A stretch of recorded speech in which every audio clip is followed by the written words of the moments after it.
नमस्कार। बात चल रही है रेती माफिया गैंग की। मैंने पिछले 2 भाग में आपको बताया था कि किस प्रकार से आरटीओ की पहली जिम्मेदारी बनती है यदि अवैध कारोबार को रोकना है तो। लेकिन आरटीओ की पूरा इसमें सहयोग रहता है और आरटीओ के माध्यम से ही रेती वाले जो बाहर के प्रदेश के, यहाँ सिर्फ लोकल की जो आसपास की रेती है उसमें नहीं, लेकिन जो बाहर से मैक्सिमम अमरावती में 70 से 80% रेती बाहर से मध्य प्रदेश से आती है यहाँ पर। तो मध्य प्रदेश से जो आनी है 2 रास्ते, एक परतवाड़ा का रास्ता है और एक वरुड़ के रास्ते से पूसला होते हुए आती है। परतवाड़ा पे तो बहरम के पास में, वहाँ पर तो वजन लगा हुआ है, कांटा लगा हुआ, उस पर गाड़ी का वजन होता है और उसके हिसाब से बाद में वह तय होता है। तो उधर पता है कि गाड़ी का वजन ज़्यादा भरने के बाद में वहाँ पर गाड़ी चालन होने की संभावना रहती है, तो वहाँ से शायद जो आती है रेती की गाड़ियाँ कम भर कर आती है। लेकिन जो पूसला होते हुए आती है, जब वहाँ के आरटीओ से आती है वहाँ पर पूरी ओवरलोड 15 ब्रास यानी 60 से 70 टन के आसपास गाड़ियों में रेती ओवरलोड होकर आती, जो 16 चक्के की गाड़ी होती है। गाड़ी के हिसाब से इसकी कैपेसिटी रहती है और जिस कैपेसिटी की रहती है आरटीओ को पता रहता है कि इसमें कितने वजन की अनुमति है, कितने ब्रास की अनुमति है। लेकिन सारी की सारी अंधे की नहीं होती, बल्कि उनके पूरे निगरानी में वह ट्रक वहाँ से पास हो जाते हैं। यदि आरटीओ वहाँ यदि रोक लेता है तो पीछे जितने भी मैंने सारे आपको नाम लिखे, पुलिस है, तहसीलदार है, मंडल अधिकारी है, क्राइम विभाग है, लोकल के और लोग, इन सबको किसी को भी कोई चांस नहीं मिलता, क्योंकि जहाँ से उत्पत्ति है, जहाँ से अंदर आना है, जहाँ से इंपोर्ट होना है, उसी जगह पर यदि रोक लिया जाता तो आगे का यह भ्रष्टाचार नहीं होता। लेकिन आरटीओ इसको नहीं रोकता है, वहाँ से पूरे पास कर देता है। फिर इधर आकर कुछ पुलिस वाले, कुछ तहसीलदार ये मिलकर कभी कभी किसी का चालान बना लेते हैं, क्योंकि उन्हें भी आगे रिपोर्ट करनी होती है कि हम इसकी पूरी निगरानी रख रहे हैं। इसलिए कभी कभी वो भी जो इन सिस्टम से बाहर होकर काम करना चाहता उनकी गाड़ियों का चालान हो जाता है। या कोई बड़ा रेती का व्यवसायी यदि कोई छोटा आदमी काम करने की कोशिश करता है तो उसकी शिकायत करके उसकी गाड़ी चालान करवा देते हैं। ऐसा हम लोगों ने अभी जो 1-1.5 महीने से जो हमारा निरीक्षण चालू है, जो सर्वे चालू है, उसके हिसाब से सरकारी डिपार्टमेंट से, विभाग से, रेती वालों से, सबसे जिस प्रकार से जानकारी लेने चालू, उसके हिसाब से ऐसा होता है। अब हमने आरटीओ का तो बताया, यदि आरटीओ वहाँ से यदि रोक लेता है तो आगे किसी को भी चांस नहीं मिलता है। लेकिन चूंकि आरटीओ की पहली जिम्मेदारी रोकने की, इसलिए सबसे पहला भ्रष्ट विभाग वहाँ का आरटीओ है। वहाँ का आरटीओ ऐसा नहीं कि यहाँ के ऑफिस से कनेक्टेड नहीं, यहाँ के ऑफिस से पता है सारा विभाग, एक व्यक्ति भी इसमें ईमानदार हो जाता है तो यह काम नहीं होता है। लेकिन सभी विभाग के सभी कुछ न कुछ किसी न किसी रूप में इसमें शामिल है। कुछ लोग यदि शामिल नहीं होते तो अनदेखा कर देते, उनकी तरफ यह विभाग नहीं रहता। इसके बाद में जहाँ से यदि आरटीओ के बाद में पास होती है गाड़ी, तो बाद में 3 पुलिस स्टेशन इस रोड से पड़ते हैं। यदि वरुड़ रोड से आए तो वरुड़ स्टेशन पड़ता है, वरुड़ पुलिस स्टेशन। उसके बाद में मोर्ची और इसके बाद में नांदगांव पुलिस स्टेशन। ये 3-4 पुलिस स्टेशन इस रास्ते में आते हैं। चूँकि पुलिस को अधिकार नहीं है, ऐसा उनका कहना। पिछली बार भी जब हमने गाड़ी जब पकड़ी थी, वहाँ गए थे, तो उन्होंने यही कहा कि पुलिस को इन चीज़ों का अधिकार नहीं है, क्योंकि ना पुलिस को रॉयल्टी समझती है, ना वजन समझता है। लेकिन अभी भी जब 4 दिन पहले गाड़ी की तो उन्होंने भी कहा कि पुलिस ज़बरदस्ती हमारे साथ में करती है, इनको कोई अधिकार नहीं है पकड़ने।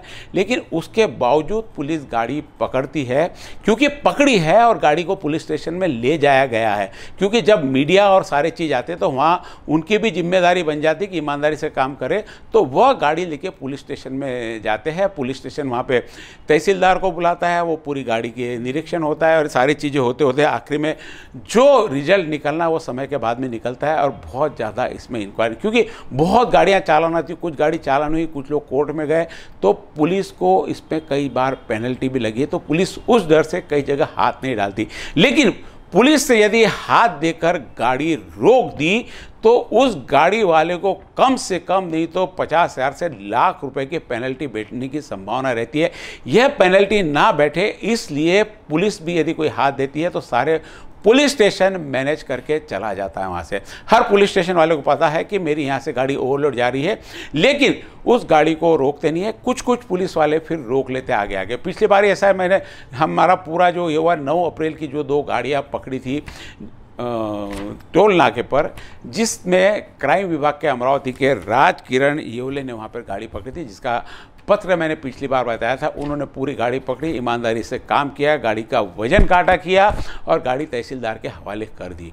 उनको लगा कि उनकी ड्यूटी यहाँ पर ख़त्म हो गई है, लेकिन नहीं, पुलिस वालों की ड्यूटी आगे होती है कि यदि गाड़ी ओवरलोड है तो आप उसको सूचना दीजिए, आरटीओ को सूचना दीजिए। यदि गाड़ी में आपको ज़रूरत से ज़्यादा रॉयल्टी लगती है तो इसको महसूल विभाग को सूचना देनी पड़ती है। महसूल विभाग को सूचना दे दी गई। महसूल विभाग ने जितनी यानी अधिकृत रूप से रॉयल्टी होती है उतने का मौजमाप किया और गाड़ी वहाँ से छोड़ दी, जबकि ऐसा कुछ नहीं है। सारा मौजमाप हमने लिया हुआ है कि उसका वजन लिया हुआ है।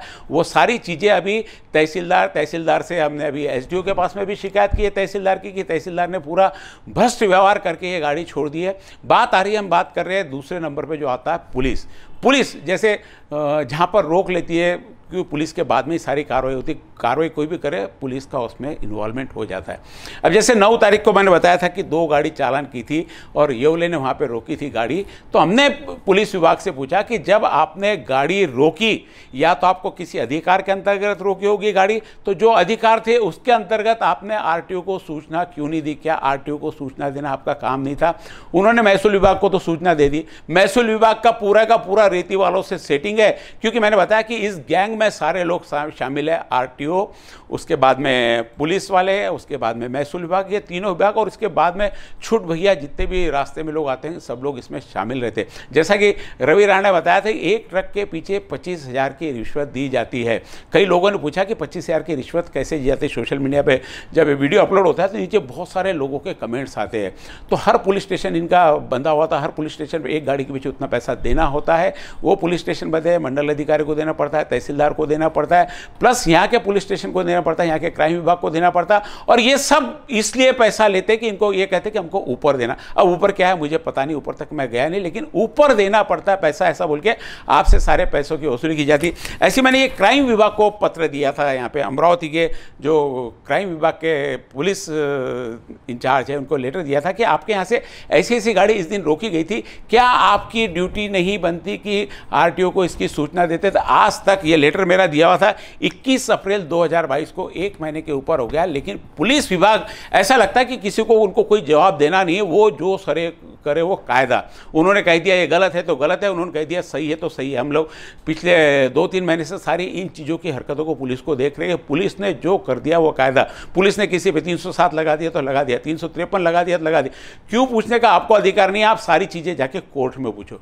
ये हमने पत्र देकर क्राइम विभाग को पूछा कि आपके जब वहाँ पर अधिकारी ने गाड़ी चालान की थी, क्या उसे पता था कि रेती की कितनी ब्रास होती है? क्या ओवरलोड के बारे में जानकारी थी?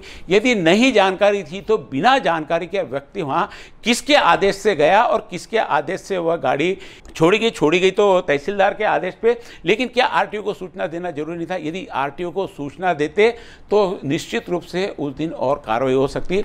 और पुलिस जब भी गाड़ी पकड़ती है तो उनका काम है गाड़ी को ले जाकर पुलिस स्टेशन में खड़ा कर देना और तहसीलदार के हवाले कर देना, उसके बाद में वो कार्रवाई शुरू होती है। लेकिन उस दिन ऐसा कुछ नहीं हुआ। पुलिस ने गाड़ी रोकी, तहसीलदार को बुलाया, तहसीलदार ने मौजमाप किया, जो मौजमाप आधा भी नहीं है। हमारे पास में सारे इसके पूरे के पूरे रिकॉर्ड है, सारे प्रूफ है। उस गाड़ी में एक्चुअल कितना माल था और तहसीलदार ने कितना मोजा, उसमें डबल का फर्क है, करीब करीब। उस डबल के फर्क की रेती कहाँ गई और कहाँ से आई, उसकी रॉयल्टी कहाँ गई, ये सारे प्रश्न हमने भी एसडीओ के माध्यम से पूछने के लिए उन्होंने किया है। एसडीओ का भी अभी 10-12 दिन से लगातार हमको समय मिल रहा है। उन्होंने भी अभी कोई हमें उसकी जानकारी दी नहीं। हालांकि उन्होंने तहसील से केस बुलाई है, उस पर उनकी जांच चल रही है। अब क्या रिजल्ट आता, क्योंकि पहली नज़र में जब उन्होंने पुलिस वाले ने भी वहाँ पे गाड़ी पकड़ी थी तो पहली नज़र में दोनों उसको क्राइम नज़र आ रहे थे। उसके बावजूद वहाँ पर रेती वालों ने उनसे कुछ हुज्जत की और गाड़ी छोड़ देनी पड़ी।